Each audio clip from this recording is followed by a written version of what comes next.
കൂടുതൽ വാർത്തകളും വീഡിയോകളും കാണാൻ ഈ ചാനൽ സബ്സ്ക്രൈബ് ചെയ്യുക. കൂടെ ബെൽ ബട്ടൺ അമർത്തുക. Please subscribe our channel. നമസ്കാരം. ഗൃഹ ജ്യോതിഷ പങ്ക്തിയിലേക്ക് ഏവർക്കും സ്വാഗതം.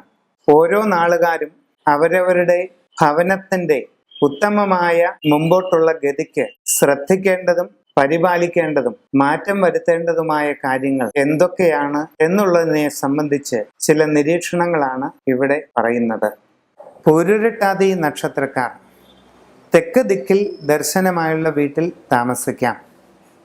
എന്നാൽ തെക്ക് വശത്തേക്കുള്ള പ്രധാന വാതിലിൻ്റെ അതേ നേർരേഖയിൽ വടക്കേ അറ്റം വരെ വീടിൻ്റെ ഉൾഭിത്തികളിൽ വാതിലുകളോ ജനലുകളോ വാതായനങ്ങളോ ഉണ്ടായിരിക്കണം.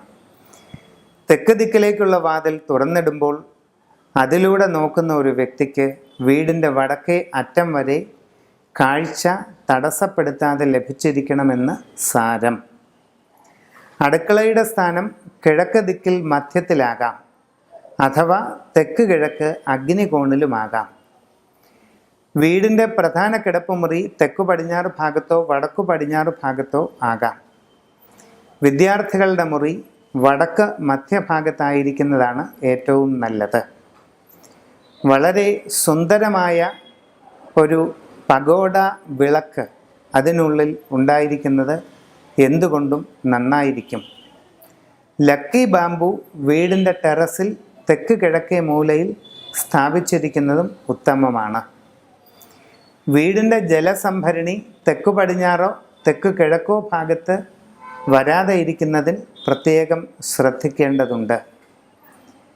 നിങ്ങളുടെ വീടിന് എന്തെങ്കിലും വാസ്തുശാസ്ത്രപരമായോ സ്ഥാനപരമായോ ദോഷങ്ങളുണ്ട് എന്ന് കാണുകയാണെങ്കിൽ തന്നെ സമഗ്രമായ വാസ്തു സുദർശനം എന്ന ക്രിയയിലൂടെ അത് പരിഹരിക്കാവുന്നതേ ഉള്ളൂ എന്ന് വ്യക്തമായി മനസ്സിലാക്കുക. ഉത്രട്ടാതി നാളുകാർ വടക്ക് ദർശനമായുള്ള വീട്ടിൽ താമസിക്കുന്നതാണ് ഏറ്റവും വിശിഷ്ടം.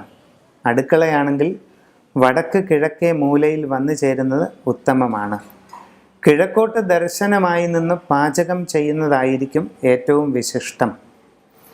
വീടിൻ്റെ വടക്ക് കിഴക്കേ മൂലയിൽ ശുദ്ധമായ രീതിയിൽ സൂക്ഷിക്കുന്ന ഒരു വിറകടുപ്പ് ഉണ്ടായിരിക്കുന്നതും സൗഭാഗ്യപൂർണമാണ്. തെക്ക് കിഴക്കേ മൂലയിൽ അടുക്കള വരുന്നതിനും വലിയ ദോഷമില്ല. കിടപ്പുമുറിയാകട്ടെ വടക്ക് പടിഞ്ഞാറ് ഭാഗത്തോ തെക്കു പടിഞ്ഞാറ് ഭാഗത്തോ വരുന്നതിൽ ഒട്ടും തന്നെ അപാകതയില്ല. കുട്ടികളുടെ മുറി വടക്കു മധ്യഭാഗത്തായി തന്നെ വരുന്നതാണ് ഏറ്റവും ഉത്തമം. ഒരു പഗോഡ ലാമ്പ് കുട്ടികളുടെ മുറിയിൽ ഉണ്ടായിരിക്കുന്നത് എന്തുകൊണ്ടും നല്ലതാണ്. നിങ്ങൾ വീടിനുള്ളിലേക്ക് പ്രവേശിക്കുമ്പോൾ വീടിൻ്റെ പടിഞ്ഞാറേ ഭിത്തിയിൽ കിഴക്കോട്ട് ദർശനമായി ഉത്തമമായ ലക്ഷണങ്ങളോടുകൂടിയ ഒരു മാർബിളിൽ തീർത്ത ലാഫിംഗ് ബുദ്ധ ഉണ്ടായിരുന്നാൽ സർവൈശ്വര്യപ്രദമാണെന്ന് കാണുന്നു. രേവതി നക്ഷത്രക്കാർ വടക്ക് ദിക്കിൽ ദർശനമായുള്ള വീട്ടിൽ താമസിക്കുന്നതാണ് ഏറ്റവും ഉത്തമമായി കാണുന്നത്. വടക്ക് കിഴക്കേ മൂലയിൽ അടുക്കള വരുന്നത് രേവതി നാളുകാർക്ക് എന്തുകൊണ്ടും വളരെ നന്നായിരിക്കും. വടക്ക് കിഴക്കേ മൂലയിൽ ഒരു വിറകടുപ്പ് ഉണ്ടായിരിക്കുന്നത് വളരെ ഭാഗ്യപ്രദം തന്നെയാണ്. തെക്കു പടിഞ്ഞാറേ മൂലയിലെ കിടപ്പുമുറിയും വളരെ ശോഭനമായിരിക്കും. വടക്കു പടിഞ്ഞാറ് കുട്ടികളുടെ കിടപ്പുമുറിയും പഠനമുറിയുമായി ഉപയോഗിക്കാവുന്നതേ ഉള്ളൂ. അവിടെ നല്ലൊരു പഗോഡ ലാമ്പ് സ്ഥാപിച്ചിരിക്കുന്നത് എന്തുകൊണ്ടും വളരെ വിശിഷ്ടമായി കാണുന്നു. നിങ്ങളുടെ വീടിൻ്റെ വെളിയിൽ തെക്ക് കിഴക്കേ മൂലയിലായി ഒരു പുളിമരമുണ്ടെങ്കിൽ അത് ഒരിക്കലും നശിപ്പിക്കാൻ പാടുള്ളതല്ല. അതോടൊപ്പം അത്തി, ഇത്തി, അരയാൽ, പേരാൽ തുടങ്ങിയ വൃക്ഷങ്ങളും വീടിൻ്റെ പരിസരത്തുള്ളത് കഴിയുന്നതും സംരക്ഷിക്കുന്നതാണ് ഉത്തമം.